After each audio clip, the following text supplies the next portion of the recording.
오늘 함께 하나님 말씀 요한복음 17장 20절에서 23절 먼저 한 목소리로 같이 읽도록 하겠습니다.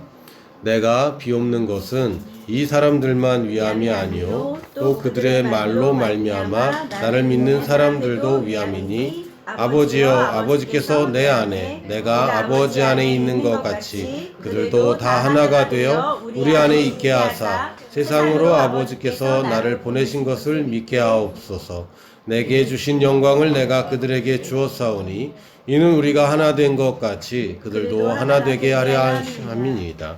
곧 내가 그들 안에 있고 아버지께서 내 안에 계시어 그들로 온전함을 이루어 하나가 되게 하려 함은 아버지께서 나를 보내신 것과 또 나를 사랑하신 같이 그들도 사랑하신 것을 세상으로 알게 하려 함이로소이다. 아멘.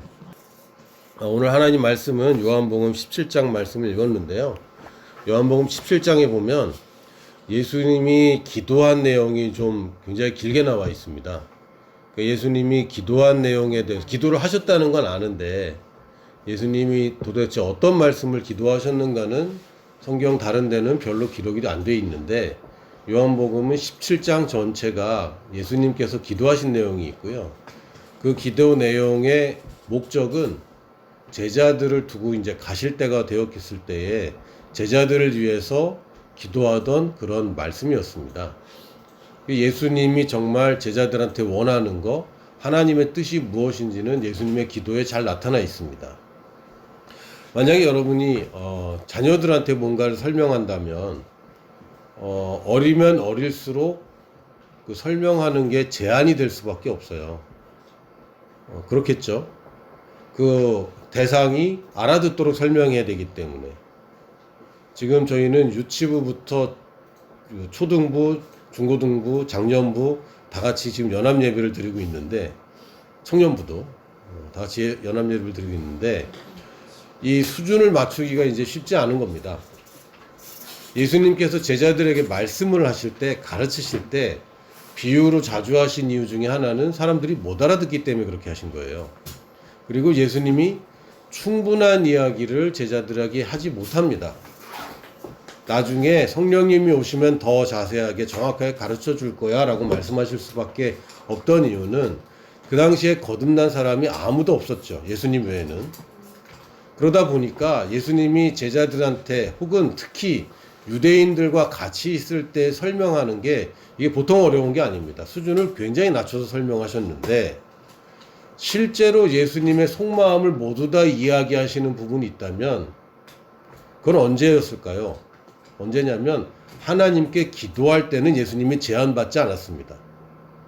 물론 예수님이 이 땅의 언어의 어휘들과 또 여러 가지 단어들의 제한을 받으셨겠지만 예수님이 사람들한테 얘기할 때는 굉장히 제한받으셨지만 예수님이 하나님께 기도할 때는 제한받는 게 없는 겁니다.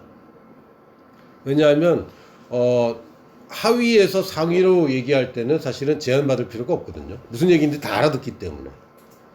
그래서 어떻게 보면 예수님이 기도하신 이 내용이야말로 가장 수준 높고 가장 본질적인 내용이라고도 볼 수 있는 거죠. 이해하셨습니까? 그래서 예수님이 기도한 내용들이 좀 더 많이 실려 있었으면 좋았을 텐데 성경에는 예수님 기도 내용은 거의 실려 있지 않고 예수님이 기도를 많이 하셨다는 내용만 실려 있습니다. 어찌 보면 제자들이 그 내용을 이해를 못해서 아마 기록이 안 됐을 가능성도 있습니다.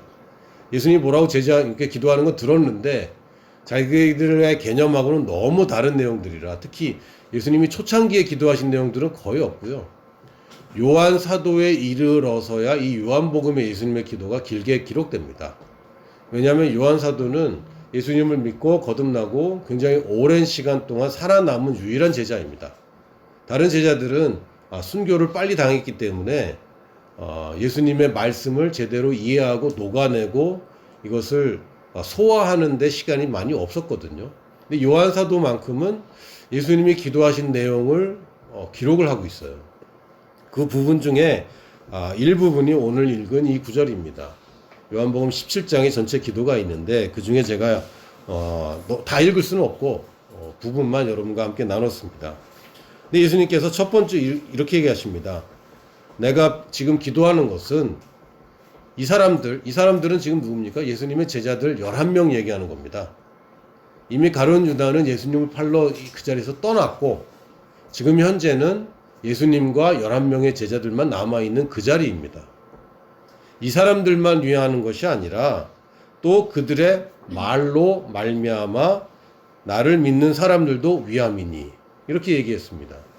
그러니까 예수님께서는 지금 제자들을 11명만 데리고 계셨지만 예수님이 기도하시고 예수님의 이 생각하는 범주 안에는 제자들을 통해서 믿게 되는 그 사람들까지 다 포함하고 있었습니다.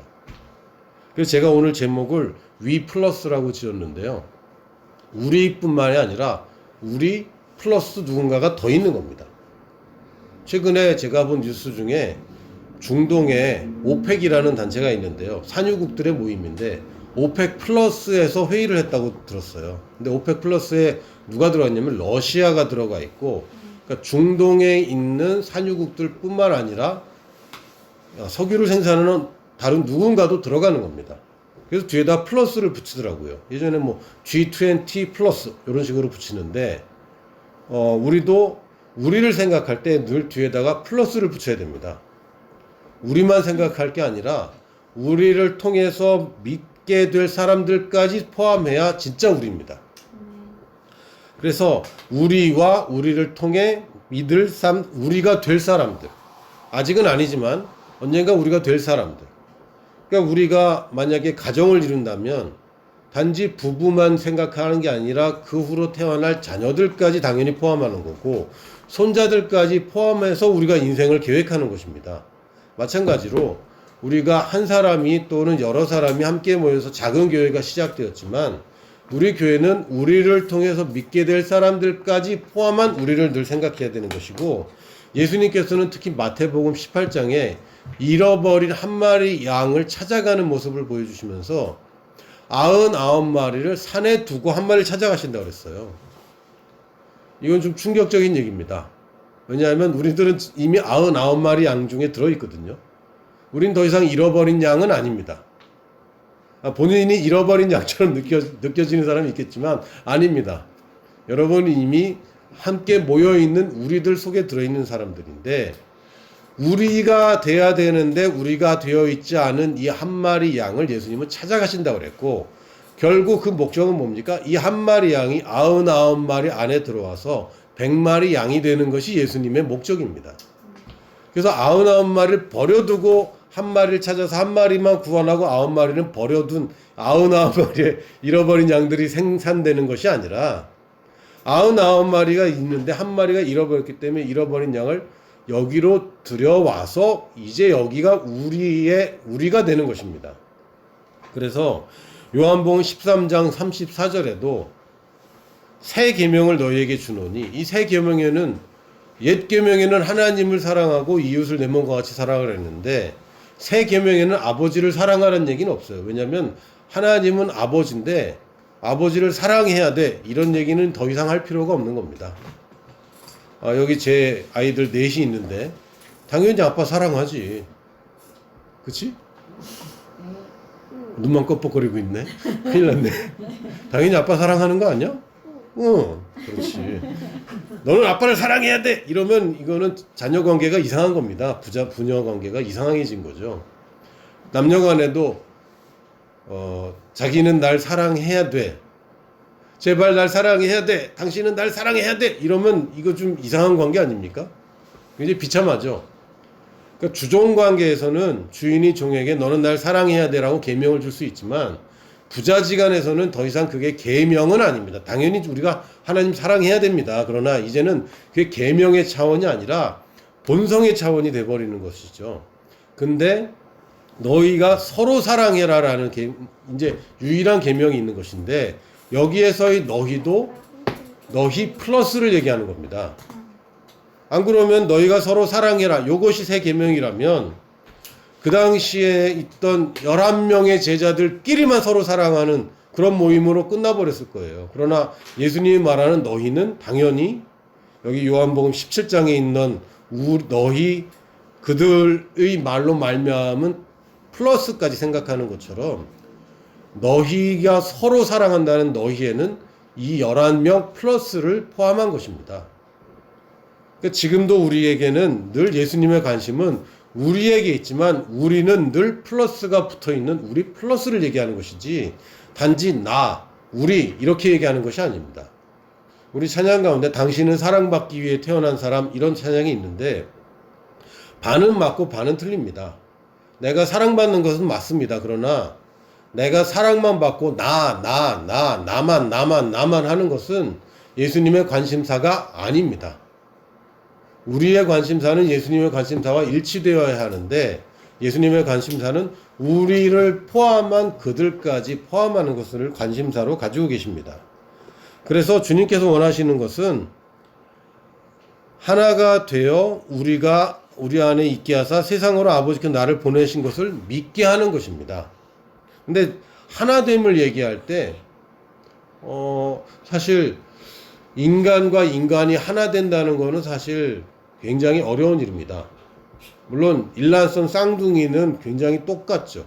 굉장히 유전자 차원에서 일치되는 사람들이 있는데 그건 굉장히 예외적인 상황인 것이고 우리가 하나 된다는 얘기는 우리는 하나 이 얘기는 일치된다는 얘기입니다. 일치.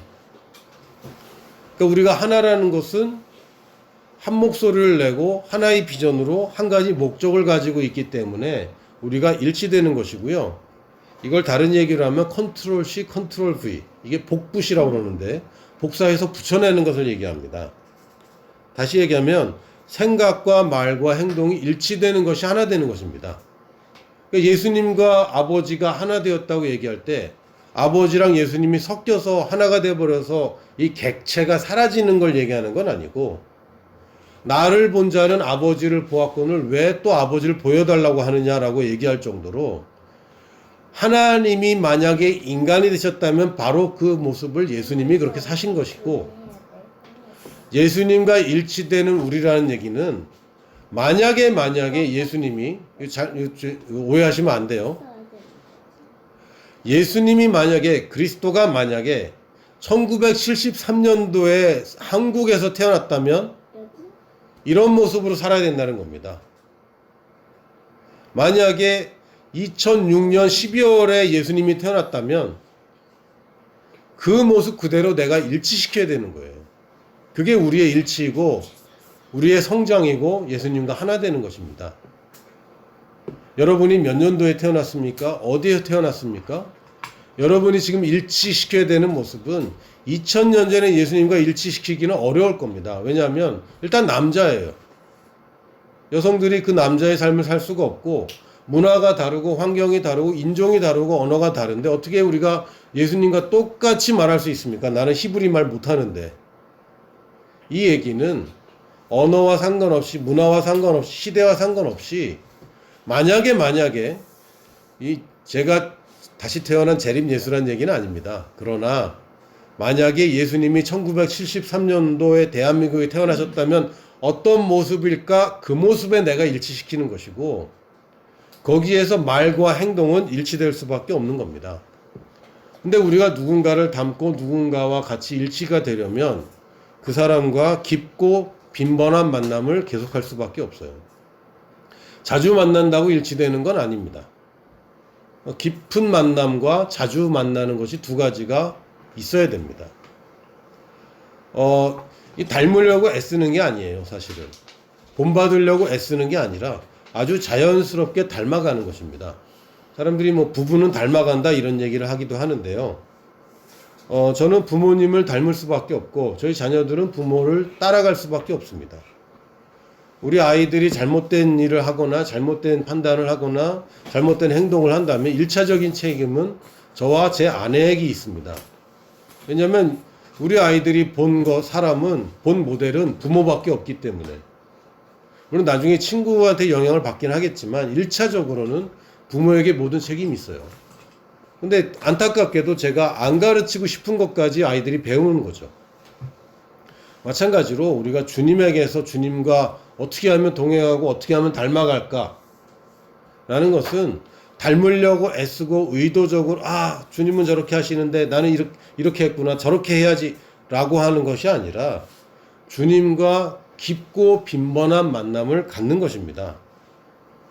아버지와 예수님은 일치되어 있었어요. 왜? 태초부터 함께 계셨기 때문에. 그렇죠? 창조 때부터 함께 계셨던 분이고 하나님의 말씀이 육신이 되신 분이기 때문에 당연히 일치됩니다.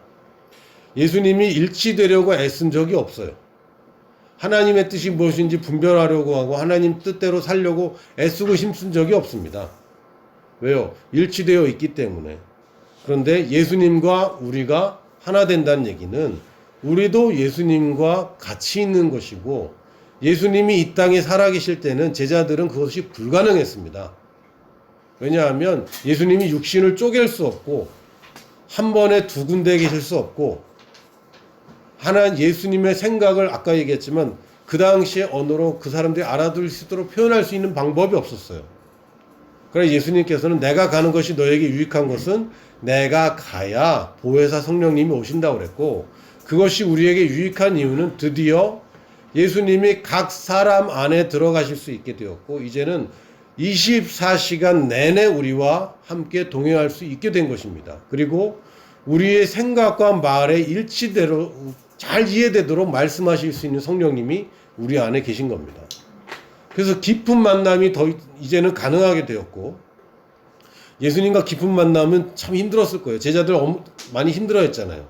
늘 딴소리하고 너희는 아직도 그걸 모르냐 하고 맨날 혼나고 왜? 깊은 만남이 안 되는 거예요. 거기다가 빈번한 만남도 힘들었는데 이제는 우리가 깊고 빈번한 만남이 성령님을 통해서 가능하게 되었습니다. 이제는 또한 우리가 힘써야 되는 것은 우리가 하나 되는 것입니다. 이 교회가 하나 되는 것입니다. 예수님께서 원하신 것은 그들도 하나가 되는 것이라고 얘기했어요. 예수님과 하나님이 하나 되는 것처럼 그들이 하나 되는 것입니다. 물론 이 그들 안에는 예수님도 포함됩니다. 그러나 우리가 하나 되지 않으면 이 땅에서 하나님의 일을 우리가 할 수 없습니다. 하나님과 아들이 연합하여서 동역한 것처럼 이제는 예수님과 우리가 동역하고 또한 우리가 또한 하나 되는 것이 예수님께서 기도하신 내용입니다. 그러려면 우리도 역시 깊고 빈번한 만남을 가져야 됩니다. 깊고 빈번한 만남이 없이는 하나 될 수 있는 방법이 없어요. 시시콜콜한 내용까지 이해할 수 있는 방법이 없어요. 그 사람의 깊은 속을 이해할 수 있는 방법이 없어요. 지금 여러 가지 상황들 가운데 우리가 대면 접촉을 피하고 있지만 참 감사하게도 이제는 온라인으로 언제든 어디서든 만날 수 있고 이제는 얼굴까지 서로 보면서 만날 수 있는 시대가 되었습니다. 우리에게는 깊고 빈번한 만남이 필요하고 다시 얘기하지만 우리를 얘기할 땐 we 플러스를 얘기하는 것이고 우리가 우리의 말을 통해서 믿게 될 그 사람들과도 깊고 빈번한 만남을 가지는 것입니다. 그럴 때 그들도 우리와 같이 이 안에 들어가서 하나가 될 수 있어요. 그러려면 여기서 보니까 성경에 보니까 곧 내가 그들 안에 있고 아버지께서 내 안에 계시어 그들로 온전함을 이루어 하나가 되게 하려 한다고 되어 있는데 사실 주님이 빠져 있으면 우리끼리 하나 될 수 있는 건 없습니다. 우리가 하나 되려면 서로가 일치되어야 되는데 내가 이 사람을 카피하고 저 사람은 저 사람을 카피하고 기준이 없어지는 거예요.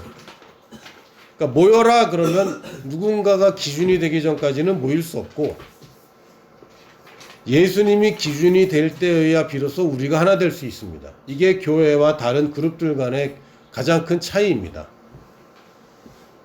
주님이 우리 안에 계셔서 우리와 함께 하나 되는 것이 교회입니다.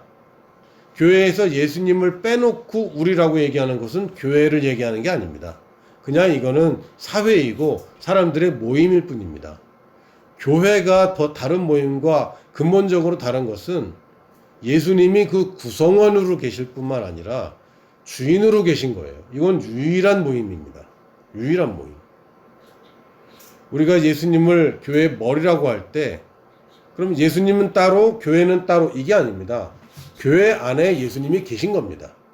예수님도 우리 몸의 지체인데 머리인 것 뿐이죠. 예수님이 우리와 똑같은 수준의 지체는 아닙니다. 그러나 예수님도 우리와 동일한 우리 교회의 구성원입니다. 이걸 잃어버리면 이상한 모임이 돼버려요. 목사가 머리가 되면 안 됩니다. 예수님이 머리시죠. 예수님을 빼놓은 교회들이 당연히 존재할 수 있고 우리도 그것을 늘 조심해야 됩니다. 우리 교회가, 이 보내는 교회가 어떤 목적으로 왜 존재하는가, 그리고 누구와 함께 있는가. 우리는 주님과 함께 하나가 된 모임입니다. 그냥 우리끼리 친하게 지내고 우리끼리 있으면 좋다. 아닙니다. 늘 하나님의 임재가 있어야 되는 것인데 예수님을 통한 하나님의 임재가 분명히 존재해야 됩니다. 근데 이 임재라는 것은 그냥 예배 가운데 오늘 찬양의 임재가 참 있다, 뭐 이런 기름 부음이 많다, 이런 게 아니라 우리의 매 순간 삶에서 예수님과 동행하는 것이고 그것이 집단적으로 우리 교회에서도 예수님과 함께 있는 것입니다. 모임에서도 예수님이 주인 되시는 것이고 동시에 우리 개인의 삶에서도 우리 삶의 주님으로 나타나시는 것이 바로 예수님의 임재입니다. 그럼 예수님의 임재는 어디에 있습니까? 찬양 가운데 있습니까? 당연히 있습니다. 여러분의 느낌과 상관없이 여러분의 찬양 가운데 들어가면 무조건 임재가 있습니다. 단지 그 임재를 내가 인식하느냐 못하느냐에 따라 차이인 것이고 하나님의 말씀에는 무조건 하나님의 임재가 있습니다. 무조건 있습니다. 여러분 제 목소리가 들리면요 저희 임재가 거기 있는 겁니다. 제 목소리가 안 들리는 곳에는 저희 임재가 없는 것입니다. 제가 영향을 미치지 못하는 거예요. 여러분이 어디 있든지 간에 제가 지금 이 말씀을, 제가 전하는 말씀을 누군가가 듣고 있다면 여러분은 제 임재를 갖고 있는 겁니다. 마찬가지로 기록된 하나님의 말씀에도 하나님의 임재가 있는 것이고 하나님의 말씀을 내가 인정하는 그 순간부터는 하나님의 임재가 분명히 내게 있는 것입니다. 이제 우리는 우리의 모임, 내 삶, 내가 어떻게 하면 성공할 것인가, 내가 어떻게 하면 행복할 것인가, 이것은 세상 사람들 생각입니다. 그러나 우리의 목적은 우리가 어떻게 예수님과 일치되어서 예수님을 성공시킬 것인가, 이게 우리 삶의 목적입니다. 예수님을 포함한 우리가 어떻게 하면 잘 될 것인가, 우리가 어떻게 하면 성공할 것인가, 우리가 어떻게 하면 행복할 것인가, 이걸 생각해야 됩니다. 예수님을 포함할 뿐만 아니라 그들까지 포함해서 우리를 생각해야 됩니다.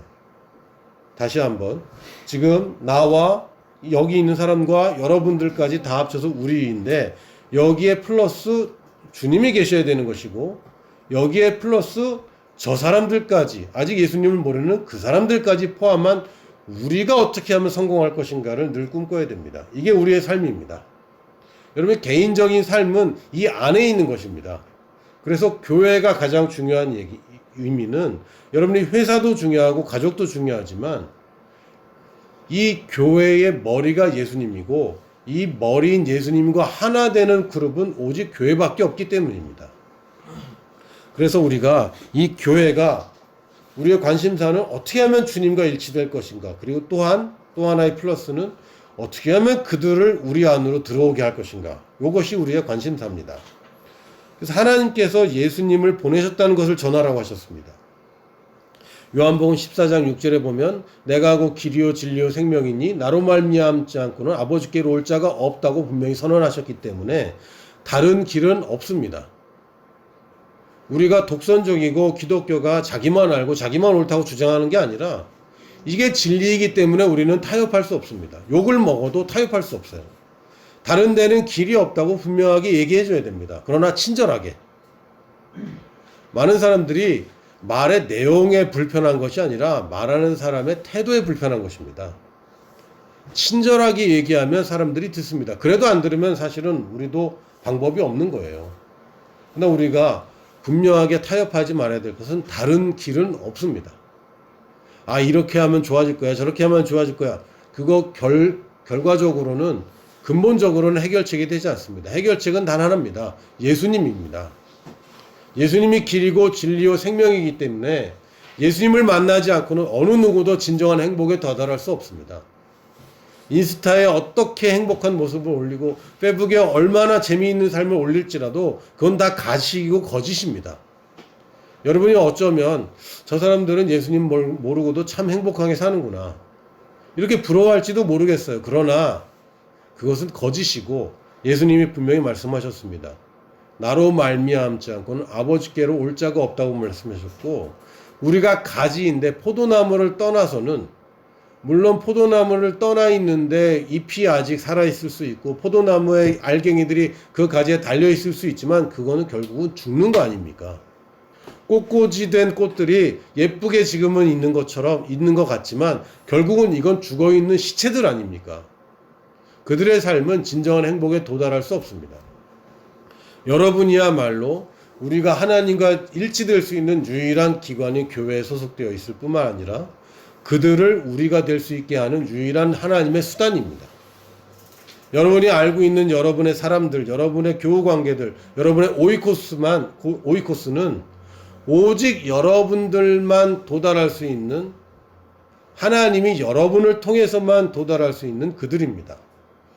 우리의 사명입니다. 하나님께서 예수님을 보내셨다는 것을 우리가 전할 수 있고요. 또 하나는 우리를 사랑하신다는 것을 전하라고 하셨습니다. 그들이 알아야 되는, 세상이 알아야 되는 것은 하나님이 예수님을 보내셨다는 것, 마호메트도 아니고 석가모니도 아니고 다른 누구도 아니라 오직 예수님을 보내셨다는 것, 그리고 하나님이 우리를 사랑하신다는 것을 그들에게 알려야 된다고 그랬습니다. 여러분이 사랑받는 존재라는 것을 여러분이 모르는데 어떻게 복음을 전하겠습니까? 여러분이 복음을 전한다고 얘기하지만 진짜 복된 소식이라는 것을 체험하지 못하면 복음을 전하는데 한계가 있습니다. 여러분이 힘써야 되는 것은 주님이 나를 나와 함께 하시고 나와 일치되셨고 이제 주님께서 나를 사랑하시기 때문에 내가 받아들여졌다는 것을 여러분 삶에서 체험하셔야 됩니다. 근데 하는 일마다 잘 되는 그 형통의 세계로 여러분이 들어가셔야 됩니다. 그래서 그걸 보여줘야만 그 사람들이 믿는 게 아니라 여러분이 믿지 않는 것을 전하는 게 아니라 여러분이 믿는 걸 전해야 되잖아요. 여러분이 사랑받는 만큼 여러분이 복음 전하는 게 자유로워집니다. 진짜 예수님이 나의 유일한 해결책이야. 그리고 그분이 날 이렇게 사랑하셔. 그럼 여러분이 복음을 안 전할 방법이 없어요. 내가 왜 지금 복음 전하는데 어려움을 느끼는가? 이 두 가지 문제에서 어렵기 때문입니다. 예수님이 진짜 여러분의 해결책이 됐습니까? 여러분의 사소한 문제에도 이 예수님의 이름이 해결책이 되고 있습니까? 여러분의 직장에서의 문제나 교우관계에서 문제나 건강 문제나 재정 문제에서 예수님이 진짜 유일한 길이고 해결책입니까? 그게 확실하면 어떻게 안전해집니까? 자기만 알고 있는 이 비결을 어떻게 안전하고 이 비밀리에 살 수 있습니까? 이렇게 이기적일 수 없는 거죠. 하나님이 나를 받아들여줬고 내가 받은 이 값이 얼마나 크다면 여러분들이 그냥 당연히 전할 수밖에 없는 겁니다. 여러분이 맛있는 식당을 만나면요 사진 찍어서 전파할 수밖에 없어요. 그건 시키지 않아도 잘하는 거죠. 어느 정도냐면 내가 모르는 사람에게까지 얘기해 줄 수 있어요. 왜? 내가 체험했기 때문에. 이 집이 진짜 맛집이야. 내가 보니까 맛있어. 이러면 전달할 수 있어요. 우리가 하나님과의, 예수님과의, 성령님과의 깊고 빈번한 만남에, 그리고 우리끼리의 만남에, 그냥 만남이 아니라 주님이 계시는 이 만남에 집중하면 결국은 여러분을 복음을 전하는데 어려움이 없어집니다. 그러나 오늘 한 가지만 여러분께 말씀드리고 마치려고 합니다. 성경에서 세상이라는 말이 나오면 여러분은 세상이라는 단어에 세계라는 것을 꼭 염두에 두셔야 됩니다. 헬라어에는 세상이라는 단어가 코스모스라고 되어 있는데 이 코스모스는 여러 단어로 번역될 수 있습니다. 첫 번째는 우주라고 번역될 수도 있어요. 코스모스는 우주라는 뜻도 있습니다. 또 전 세계를 얘기할 때 코스모스라는 단어를 씁니다. 그리고 도덕적인 의미에서, 윤리적인 의미에서 약간 부정적인 의미가 있는 세상이라고 할 때도 코스모스를 씁니다. 그 세 가지가 다 포함되어 있는 단어가 코스모스인데 한국말에는 이거를 번역하려면 한 단어만 써야 되잖아요. 그래서 어쩔 때는 세계로 번역하고 어쩔 때는 세상으로 번역했습니다. 그러다 보니까 이 세 가지 의미가 다 있는데도 불구하고 이 번역마다 막 달라지는 거예요. 나쁜 의미에서의 세상은요, 어떨 때는 아이온이라는 이 세대라고 얘기합니다. 너희는 이 세대를 본받지 말아라. 이건 세상이라고 번역돼도 되는 겁니다. 근데 코스모스라는 단어는 세상인 동시에 세계를 꼭 사랑하셔야 돼요. 생각하셔야 돼요. 요한복음 3장 16절에도 하나님이 세상을 이처럼 사랑하사, 하나님이 세상을 사랑했다고요?